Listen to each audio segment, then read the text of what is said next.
The minister had just completed a revival one night in a Midwestern town, and as he decided to board the train that night, he took a seat beside of a young man. While sitting there, he found that the young man was crying. And he turned to this young fella and he said, "Young man," said, "I'm a minister. I'm a man of God. And maybe I can say something to help you and encourage you."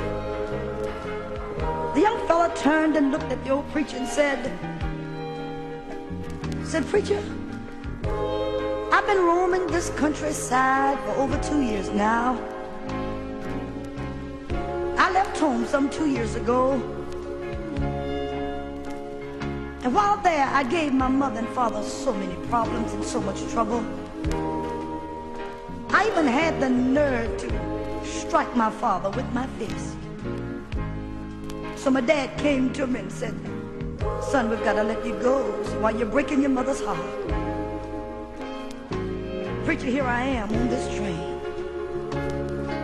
I wrote my mom a letter and I told her that I'd be on this train because, you see, preacher, 3 weeks ago I gave my heart to Jesus.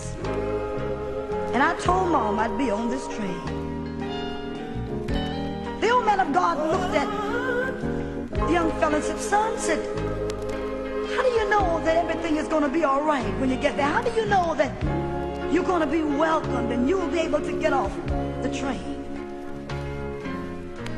That young fella turned and looked at the man of God and he said, "Preacher, said, all of my life we've lived in a little white house that sits right beside these old railroad tracks.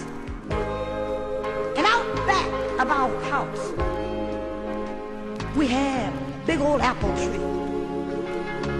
And I told my mom in the letter if it was all right for me to get off the train, to have Dad to go out back and tie a big old white rag in the tree, and I could see it from the train, and I know whether or not I could get off or not." I said, "Preacher, we almost home.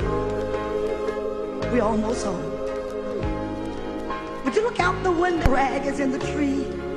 I want to go home so bad, I don't know what to do." The old preacher took the arm of his sleeve and he wiped the window and he looked out. Then he turned and he looked at the young man and he said, "Son, well, you don't have anything to worry about. That old apple tree is in full bloom. Well, they've got white rags from one end of that tree to the other. And standing down up under that tree, I see a gray-headed old mom and dad. The big old white bed sheet, and they're just waving it, saying, 'Come on home, son. Come on home.'" And you know, that's the way God is. God does not care what you've done. He does not care how long you've been in sin. You can always come home. But you see, man loves you because of, and God loves us in spite of.